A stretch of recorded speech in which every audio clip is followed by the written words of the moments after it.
नमस्कार, धर्म ज्ञान के दर्शकों का स्वागत है। मैं हूं आपके साथ कविता राणा।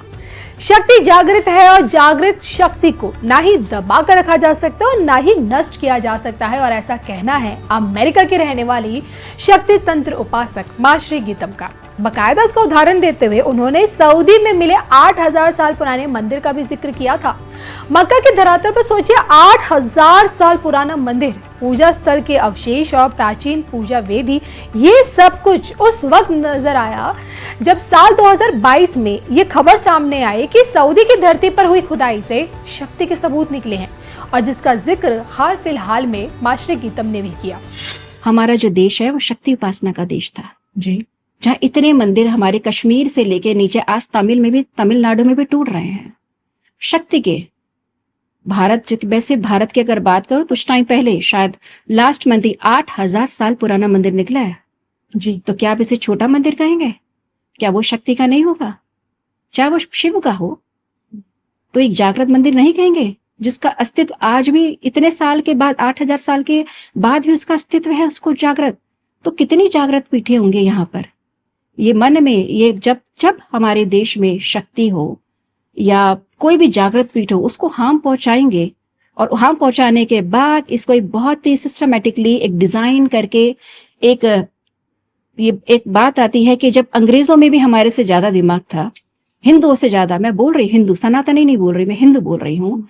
और मुगलों के टाइम पर भी उन्होंने सबसे पहले मुगलों ने मंदिरों को तोड़ा, शक्ति का विनाश किया कि इनकी शक्ति, इनकी जो पूजा पाठ है, पहले उसका विनाश कर दो, ये अपने आप से मर जाएगा। यही चीज अंग्रेजों ने भी पॉलिसी अपनाई, सबसे पहले इनके गुरुकुल को बंद कर दो, जो विद्या है, जो उनका ज्ञान का मार्ग है वो बंद कर दो, तो अपने क्रिश्चियन मिशनरी के जो भी है आप उनके पर थोप पाएंगे। तो शक्ति तो सदैव जागृत है और शक्ति सदैव जागृत होती रहेगी हमेशा। एक टाइम आएगा कि आप चलेंगे, पर आप कितनी चीज एक बार एक हेवी, एक हाई एनर्जी को दबा के रख सकते हैं, उसको तो आना ही है बाहर। आप देख रहे हैं ना, जगह जगह भैरव मंदिरों का निर्माण हो रहा है, देवी का। मैं तो त्रिपुर भैरव का ही बोलूंगी कि वो जगह भैरव की थी, शुरू से भैरव की थी। वो जो पोजीशन है, ज्योग्राफिकली जो लोकेशन है, दैट इज ऑन द बिल्कुल औरंगा नदी के तट पर वो जगह है। तो ये 100 साल 200 साल पहले ये दब होगा, नदी के, समुद्र के पानी के नीचे होगा। अब देख रहे हैं कि समय समय पर खुदाई से निकल रहे हिंदू मंदिर इस बात का सबसे बड़ा सबूत है कि इस पूरी धरती पर सनातन धर्म की मौजूदगी हमेशा से रही है, और आज भी यूरोप से लेकर इस्लामिक दुनिया की जड़ें भारत से ही जुड़ी है। हर कोई अपने धर्म को सर्वोपरि बताता है, लेकिन साधु संतों की माने तो सनातन से ही अन्य पंथों की उत्पत्ति हुई है। आपको याद दिला दूं कि आज से ठीक 4 साल पहले, यानी कि 2022 में सऊदी के रियाद से मंदिर निकलने की खबर सामने आई। ये उस समय की बात है जब सऊदी अरब की राजधानी रियाद के दक्षिण पश्चिम इलाके में 8000 साल पुराने मंदिर को खुदाई से बाहर निकाला गया था। मंदिर से जुड़े अवशेष मिले थे, और उसी में मंदिर के अवशेषों की जो पिक्चर्स थी वायरल भी हुई थी। और खुदाई की जगह से ठीक उसी तरह के मंदिर के अवशेष मिले थे जैसे महाराष्ट्र के अजंता एलोरा और कर्नाटक के बादमी के रॉक कट टेम्पल्स हैं। उस वक्त देखे जो पुरातत्वविदों थे, उन्होंने खुद इस बात का खुलासा किया था कि अल्फा के मंदिर के साथ ही वैसी ही यज्ञ वेदियां मिली हैं जैसे कि भारत के मंदिरों में हमेशा से देखने को मिली है। वहां कुछ शिलालेख भी मिले थे खुदाई में, जिनसे पूजा पाठ से संबंधित विवरण भी मिलता है। और इसी खोज में पुरातत्वविदों ने ऐतिहासिक निष्कर्ष की खोज के लिए फोटोग्राफी भी की, ड्रोन सर्वेक्षण भी किया, भूभौतिकीय सर्वेक्षण भी किया, लाइट डिटेक्शन तकनीक का भी इस्तेमाल किया। मतलब सारी टेक्नोलॉजीज इसमें उन्होंने यूज की। और इस जांच में पुरातत्वविदों का ये साफ कहना था कि ऐसा प्रतीत होता है कि यहाँ पर रहने वाले लोग पूजा पाठ करने के अलावा धार्मिक अनुष्ठान भी किया करते थे, और यहाँ जो मानव बस्ती पहले रहती होगी उसकी पूजा पाठ में काफी गहरी आस्था रही होगी। और देखिए ना, तुआइगो पहाड़ों के किनारे पर एक वेदी का एक हिस्सा भी यहाँ पे पाया गया था, और इस मंदिर का उपयोग अल्फा शहर के निवासियों द्वारा पूजा स्थल के रूप में किया जाता था, ऐसे विशेषज्ञों का मानना था, उन्होंने अनुमान लगाया था। सो बात की देखिए, एक ही बात निकल कर सामने आती है कि समय के साथ साथ जिन चीजों को हमेशा से दबा दिया गया, आज वही चीजें दुनिया की आंखों के सामने आ रही हैं।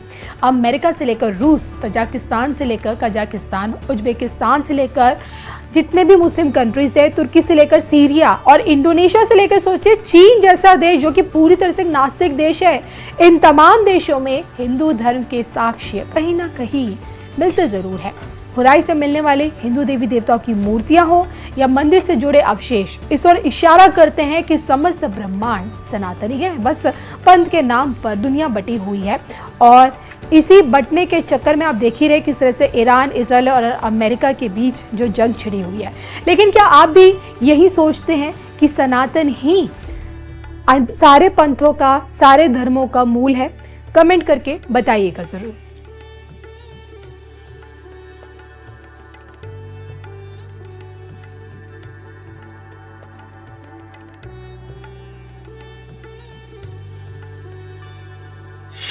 हम ये बोलते हैं कि लड़की के लिए तो सिर्फ माँ है, आप पुरुष की पूजा न नियम करें। आ जाते हैं कि आपको ब्रह्मचर्य का पालन करना पड़ता है। ब्रह्मचारिता तो पुरुष के लिए भी है। अगर आप विवाहित नहीं है तो ब्रह्मचारिता का पालन स्त्री और पुरुष के लिए दोनों समान है। और शादी के बाद अगर शादी है, अगर शुद्धता पे भी सवाल उठता है, अशुद्धता पे भी सवाल। कैसे शुद्धता और कैसे अशुद्धता? आपके मासिक धर्म में जब आप रह रही हैं तो आप कैसे भैरव साधना कर सकती हैं? बिल्कुल, ये प्रश्न मैं इसका तो बिल्कुल आंसर देना चाहूंगी कि मासिक धर्म के अंदर कुछ रिस्ट्रिक्शंस होती हैं, क्योंकि आपका जो ब्लड है उसका एक स्मेल होता है। जब आप बाहर जाती हैं तो नेगेटिव एंटिटी उसको अट्रैक्ट करती है उसके लिए। तो हम उसमें होता है कि हम लोग उस वक्त स्थान पर शमशान में नहीं जाते, क्योंकि दैट इज अ गढ़ ऑफ ऑल द नेगेटिविटी। वहां पर नेगेटिव भी है, पॉजिटिव भी है, सब कुछ है, पर उस वक्त वो उसको और अट्रैक्ट करती है। तो उस वक्त जब होता है कि अगर महीने में मुझे 4 या 5 दिन अगर ना जाना पड़े तो क्या मैं साधना छोड़ सकती हूँ? मेरा प्रिय अगर मेरा इष्ट भैरव है तो क्या मैं उसको छोड़ दूंगी? मुझे एक क्षण भी मिले ना उसे पूजा करने के लिए तो मैं पूजा करूंगी। अगर मुझे इतनी ही उसमें करना है कि मैं 5 दिन नहीं पूजा कर पाऊंगी और ये 5 दिन मुझे अगर उस भैरव साधना से अगर मुझे रोक रहे हैं तो शायद मेरे अंदर उसकी भक्ति अभी उत्पन्न नहीं हुई है। तो मासिक धर्म में किया जा सकता है। मासिक धर्म में आप बिल्कुल घर में आप पूजा कर सकते हैं। जो मंत्र गुरु मंत्र है, मैंने कहा कि इस मार्ग में आपके गुरु के नियम लगते हैं। 10 महाविद्याओं की भी आराधना की जा सकती है मासिक धर्म। बिल्कुल की जा सकती है। कई विशेष पूजाएं ऐसी होती हैं जो कि अगर फीमेल साधक है और 10 महाविद्या से कोई भी देवी के स्वरूप की वो एक ही उपासक है, तो कई पूजा ऐसी होती हैं, अनुष्ठान ऐसे होते हैं कि जो सिर्फ और सिर्फ मासिक धर्म में किए जाते हैं। हम जब देवी कामाख्या का जब अंबुबाची मेला लगता है तो क्या है, वो गर्भ है, गर्भ जागृत है तो योनि से फ्लो आ रहा है उनका। और जितने भी विश्व में जितने तांत्रिक होंगे वो वहां जाके बैठ जाते हैं कि माँ जागृत स्वरूप में है। जब जागृत है तो उसकी हम जब मंत्र करेंगे तो हमें इसकी ऊर्जा मिलेगी।